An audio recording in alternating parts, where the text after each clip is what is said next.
voudrais passer la parole à notre dernière intervenante d'aujourd'hui, Catherine Bourguin. Je rappelle que vous êtes généticienne, chargée de recherche à l'INSERM et membre du comité d'éthique de l'INSERM aussi.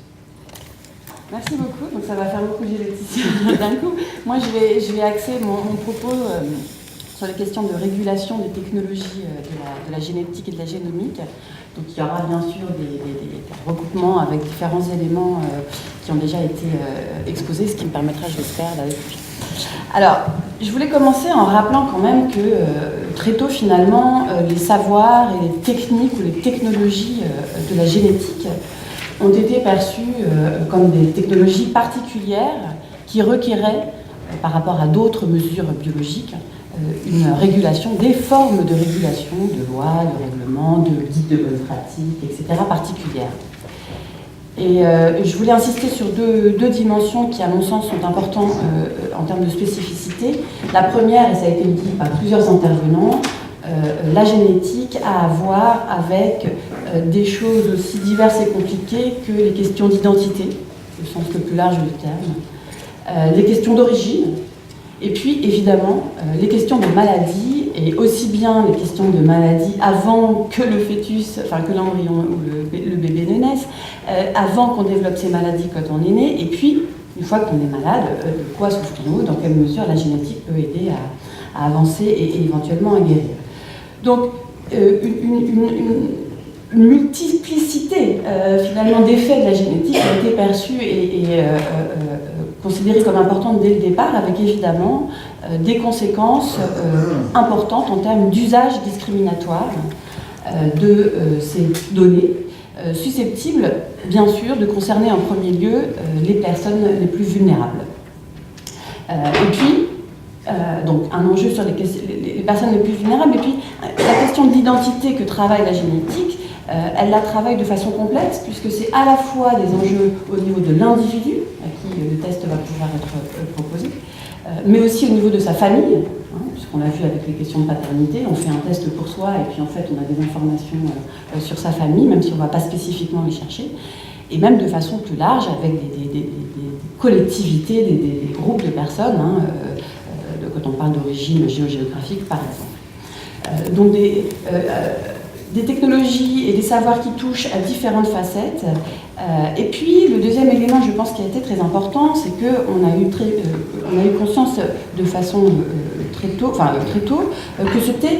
avec la génétique, on avait potentiellement des outils efficaces, là je mets beaucoup de guillemets à ce terme d'efficace, pour catégoriser les individus et potentiellement pour les sélectionner, les trier. Et je pense par exemple ici à la façon dans laquelle a été pensée et encadrée des applications de la génétique qui sont aujourd'hui des applications importantes, qui sont l'ensemble des formes de diagnostic anténatal. Je pense là au diagnostic prénatal, je pense aussi au diagnostic préimplantatoire, voire, ça commence à se développer de plus en plus, au diagnostic préconceptionnel, c'est-à-dire quand les tests sont proposés aux parents avant même que la reproduction de ces parents soit envisagée. Donc cette potentialité de la génétique de sélectionner, de trier, et le fait que ça requiert des régulations spécifiques a été identifié très tôt, et l'enjeu étant particulièrement celui que, dans de nombreuses situations, les liens entre la modification génétique et ce sur quoi on cherche à catégoriser ou à sélectionner ou à trier, à savoir aussi bien une maladie très grave, mais un trait de comportement, puisque ça a pu être évoqué, eh bien ces liens, finalement, on peut faire de la sélection, on peut trier sans que ce lien soit complètement démontré, voire pas du tout démontré. Et ça a été évoqué à plusieurs reprises ce matin, il y a toute une série aussi bien de maladies que de traits de comportement pour lesquels la génétique intervient, mais la génétique ne détermine pas. Et donc à partir du moment où on utilise un outil pour faire de la sélection alors qu'on n'est pas du tout dans la détermination, on injecte une part d'incertitude qui est extrêmement importante et qui pose finalement la question fondamentale, et la co-régulation, C'est comment décider, et là, la remarque a été faite par Madame Pujolier sur la question des technologies cérébrales, mais comment décider des critères si on doit faire de la sélection sur la base génétique, comment décider de ces critères, sous quelle autorité, qui a l'autorité, hein, avec quelle légitimité. Et si on prend le cas de l'encadrement des formes de diagnostic anténataux en France, le choix qui a été fait clairement par le législateur, c'est d'avoir d'abord un encadrement extrêmement spécifique et un encadrement dans lequel la responsabilité est conférée aux professionnels, et en particulier aux médecins, mais surtout aux médecins d'ailleurs, en particulier et surtout de différentes professions, enfin de différentes spécialités, pardon, d'incarner cette responsabilité, d'incarner la complexité de ces choix. Alors, mon propos n'est pas de dire que c'est parfait, c'est juste de dire que ça a été un souci initial, très fort, qui continue avec des solutions qui, d'ailleurs, ont pu être différentes selon les pays dans lesquels les dispositifs ont été adoptés. Alors, ceci étant dit, je voudrais apporter maintenant quelques éléments sur, finalement, aujourd'hui, qu'en est-il ? Et je voudrais dire que ces questions-là sont encore plus d'actualité en insistant sur deux aspects. Il y en a plein, mais j'ai fait un tri, moi aussi. Et donc, le premier aspect, c'est que ces technologies de génétique, hein, qui sont devenues d'ailleurs génomiques, hein, on ne va pas rentrer dans la subtilité, mais enfin, il y a une requalification, se sont extrêmement perfectionnées. Perfectionnées, on en produit plus d'analyses génétiques, plus vite, à un coût plus modique, entre guillemets. Et alors, il y a une conséquence qui est extrêmement importante hein, de ce perfectionnement des technologies, c'est que ce sont des technologies qui se diffusent extrêmement rapidement dans un nombre de domaines différents extrêmement variés. Et je pense que c'est important d'avoir en tête cette idée de transversalité. C'est-à-dire aujourd'hui, on l'a dit à plusieurs reprises, hein, la génétique est présente à l'hôpital, bien sûr, hein, dans les consultations médicales, mais elle concerne des maladies de plus en plus variées. Et puis elle n'est pas présente que dans le domaine médical, puisque, ça a été évoqué également, la génétique est extrêmement présente dans les pratiques policières et judiciaires. Et là, je pense en particulier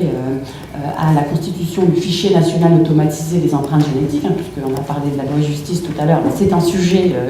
qui a été évoqué avec des amendements qui ont été déposés sur cette question du fichier national automatisé des empreintes génétiques. Je ne vais pas rentrer dans cette discussion-là pour le moment, mais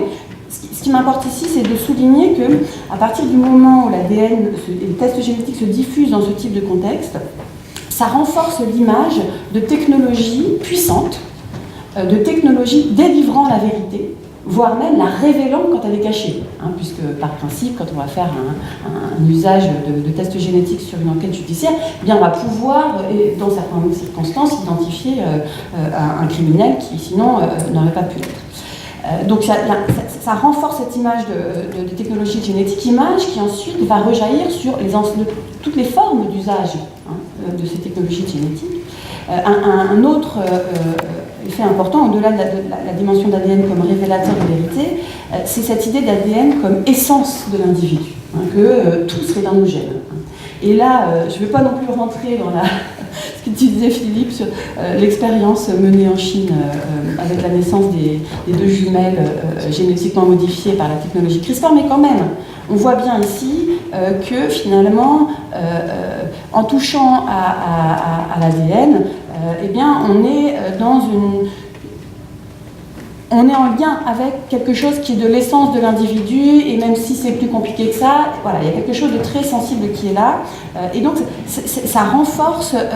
cette dimension de technologie qui serait extrêmement puissante et qui toucherait à des choses aussi sensibles que nos essences et qui serait capable de délivrer une vérité au-dessus d'autres formes de savoir, pour reprendre ce que disait Loïc Coutel. Le deuxième aspect, ça a été évoqué à plusieurs reprises encore, mais voilà, je pense que je vais proposer peut-être une autre façon un petit peu d'intégrer ces questions économiques, puisque ces technologies qui se sont extrêmement perfectionnées et diffusées sont devenues des technologies au cœur d'enjeux économiques importants dans nos sociétés. Bien sûr, il y a les marchés des tests génétiques, on en a parlé, ces marchés des tests génétiques qui explosent, hein, avec une diffusion,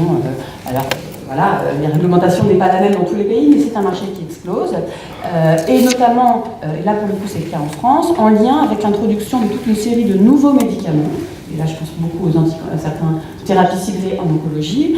pour lesquelles la prescription du médicament est conditionnée à la réalisation d'un test génétique sur la tumeur du patient. Le médicament ne peut pas être donné à tous les patients, il faut qu'il y ait eu un test génétique avant de pouvoir donner le médicament, ce qui fait que beaucoup de firmes pharmaceutiques ont investi ces enjeux de tests génétiques qui deviennent cruciaux dès lors que c'est la prescription de médicaments qui est en jeu.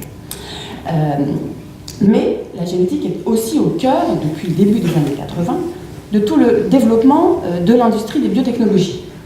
L'industrie des biotechnologies a, entre guillemets, commencé par s'intéresser et tenter de modifier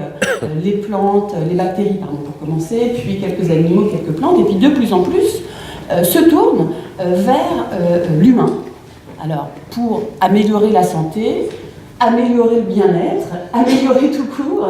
le champ est vaste, mais si on revient sur la technologie de modification du génome dont je me parlais en l'occurrence de CRISPR, quand on voit les fonds qu'ont pu lever les scientifiques qui ont participé au développement de ces technologies et qui ont ensuite voulu fonder des sociétés dans l'optique de faire du développement, notamment biomédical, on arrive à des montants de sommes de dollars collectés qui sont absolument incroyables. Hein. On atteint des sommes mômes, et donc ça montre bien à quel point ces technologies sont au cœur d'enjeux économiques majeurs. Et là, et je vais revenir sur la question de la régulation politique, en conséquence, au-delà de ces intérêts des marchés pour ces technologies, il y a la question du soutien politique fort, puisque ça devient un enjeu de compétitivité économique, le développement de ces technologies. Et donc il y a des prises de position politiques, il y a des plans pour soutenir le développement de ces technologies qui ont double aspect souvent, en tout cas en ce qui concerne la santé, améliorer la santé par le développement de ces technologies, mais également, il n'y a pas de mais d'ailleurs, et en plus également, participer à la compétitivité économique, lancer des nouveaux secteurs sur lesquels tel ou tel pays pourra être moteur. Et donc on voit bien que là, les enjeux d'encadrement de ces technologies sont peut-être décuplés.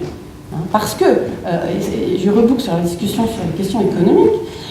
l'enjeu est de pouvoir fonder une discussion, la légitimité de la discussion sur l'encadrement de ces technologies dans un contexte où les enjeux économiques sont aussi forts. Comment on fait, comment collectivement on arrive à imposer le fait que, comme le disent les différents articles des déclarations des droits de l'homme, oui, il y a un enjeu démocratique majeur autour de ces technologies et il faut pouvoir en discuter et revendiquer ces aspects-là comme des aspects importants au moment d'encadrer ce qui va devenir ou ce qui est déjà une activité économique importante. Là, il y a un aspect important, je pense, moi, c'est le fait de pouvoir mettre en discussion les questions des promesses autour de ces technologies. Parce qu'on voit bien à quel point, dans n'importe quelle activité scientifique, la promesse est importante. On ne sait pas de quoi la science qu'on produit aujourd'hui va être capable demain, quelle technologie elle va rendre possible, et ce que ces technologies vont changer dans nos façons de vivre ensemble. Mais on sait quand même qu'il y a toute une série de promesses qui ont pu être faites par le passé, qui ont été indirectement réalisées, mais pas comme ce qu'on avait prévu au départ. Donc il est important de tester au maximum, et ça a été évoqué ce matin, tout à l'heure, la question de la robustesse de ces promesses au regard des enjeux de vulnérabilité dont on parle ici, au regard d'enjeux d'inégalité. Là, je ne prendrai qu'un seul exemple. Avec le développement dont j'ai parlé des techniques, des thérapies ciblées et des techniques génétiques dans le domaine de l'oncologie, il y a en France notamment un effort important de l'Institut du cancer pour essayer de faire en sorte que l'égal accès de tous les patients sur les territoires à ces molécules et donc aux tests génétiques soit rendu possible. Et pourtant, j'étais la semaine dernière dans un colloque à l'Institut, au Centre Léon Bérard à Lyon, où il y avait des résultats tout à fait marquants sur le fait que, et pourtant, les inégalités d'accès aux essais thérapeutiques notamment se creusent avec le développement de ce type de médecine. Donc ça pose des questions qui interpellent complètement ces enjeux de vulnérabilité et d'inégalité. Et donc pour conclure, il me semble que pour apprivoiser au mieux ces technologies, pour définir au mieux la place qu'on veut leur donner dans notre société, la façon dont on veut les réguler, il est important d'anticiper les enjeux de leur déploiement, de réfléchir à ces questions d'anticipation, de les prendre au sérieux. Ce qui requiert un engagement politique important et ce qui requiert de pouvoir poser les questions de façon extrêmement large. Et finalement, je conclurai en revenant un petit peu sur le point qu'a évoqué Léo Coutelec sur la question de la justice épistémique, c'est-à-dire comment on interroge ces technologies. Qui pose les questions, quelles questions on pose, est-ce qu'on se restreint à des questions strictement technologiques ou est-ce qu'on replace ces technologies dans le contexte du soin, ce qu'elles apportent, ce qu'elles n'apportent pas, ce qu'elles transforment, et donc comment on peut penser ces régulations de façon plus large. Il me semble que c'est à ce prix que nous pourrons être à la hauteur des ambitions de régulation des technologies qui sont intégrées dans la Déclaration universelle des droits de l'homme.